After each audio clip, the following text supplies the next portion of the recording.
This episode, we're going to talk about the new Lars. I'm Victor Frost, and this is Steven Universe Universe.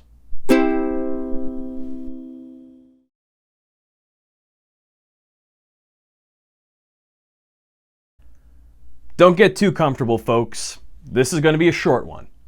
In the beginning scene at the Big Donut, Steven is so set on his own ideas of how Lars and Sadie's relationship is and ought be, almost treating their conversations as a spectator and refusing to accept it when Lars tells him it's otherwise. Steven is a good kid with a good heart who always wants to make everything for everyone better. And since how Sadie and Lars have been acting towards each other, particularly since their island adventure, it's not surprising Steven would take the opportunity to fix their relationship. But not just Lars' relationship with Sadie, but with his parents and, accidentally, the other teens in Beach City.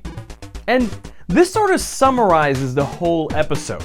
If there's anything this episode shows, it's that it's incredibly important to consider your actions and how it would affect others before you do them. And that you must be careful not to get swept up in your emotions. That's what happened to Steven. He does take that moment in the beginning to consider Lars' privacy, but doesn't go that extra step to think that Lars might not be comfortable with Steven joyriding in his body, or even to ask what happened to Lars' mind. Sadie has to point that out for him. You think? But we did learn two things from this episode. One, Steven can not only jump into people's dreams, but take over their bodies, showing that it isn't just an extension of his plant army power. Second, it shows that when he does take over someone's body, the host mind is just sort of asleep, unaware of what is happening. Disturbing, but not as so much as if it were conscious, trapped, impotent of the actions of their own body. And that's it. Now it's time for us to... No, you know what? I think I can actually give you folks a little bit more before going into the bits. Let's go off prompter here for a minute and talk about the acting in this episode. And when I mean the acting, I mean Lars' voice actor. What's his name? Matthew Moy. Yeah, Matthew Moy, and the acting by way of the animation. Let's see if I can find some clips to demonstrate everything I'm about to say. So much of what makes the characters so distinct is how they sound and how they move.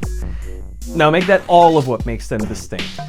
How Steven and Lars move and sound is world apart from each other. Lars skulks around when he moves, and Steven stands really straight. On the other hand, Lars tends to lean away from people when he talks, and Steven leans forward. Not only that, but when Steven moves, he moves in a big way. Like when he does this particular motion. You know? How they speak and how they talk are very different. Lars speaks very confrontationally, makes a lot of utterances like ugh. Steven, on the other hand, has a very particular cadence, and with his voice swinging a lot. That's a terrible impersonation. Taking this into account when making this episode, transposing Steven's trait onto Lars' body really helps you sell the switch, and the animation team and Matthew Moy should get a lot of credit for getting it so pitch perfect. Yeah, there we go. I think that's a good amount of content. Now it is time... Sorry, one more time. So now it's time... Bear with me. The amazing thing is I'm getting this all done in one take. Here we go. Now it's time for us to look at the little bits of inconsistencies and lore sprinkled throughout the episode. You guessed it, it's time for the bits. Huh, that is a pale blonde full-figured lady on that cover. Methinks Lars has a type. His room is awesome. Look at all that natural light and the tall ceiling. He is criminally underutilizing that space. You can see his bones.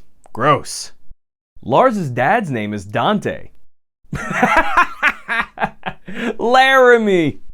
His mom is very nice to call Laramie Lars just because he prefers it.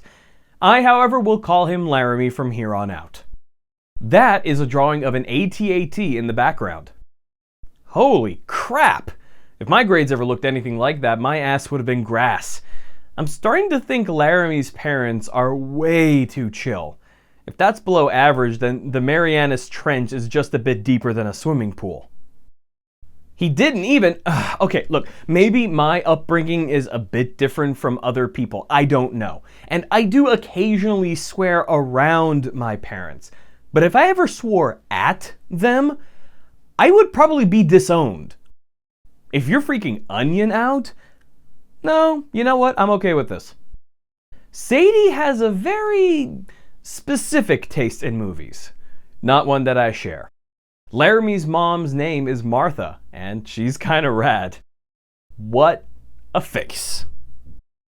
The amount of rage that boy has bottled up in his body should be released somewhere safe, like Yucca Mountain. Justified. So that's it for this episode. Catch us next time when we talk about Beach City Drift. In the meantime, click here to watch the latest episode of Friday Night Party Line, or here to watch me and a whole mess of my friends play Overwatch while watching and commenting on the first presidential debate. While you're deciding where to click, I'll be on my way. I'm Victor Frost, and I'll see you next time on Steven Universe. You know what? Let's change it up this time. I'm gonna go this way.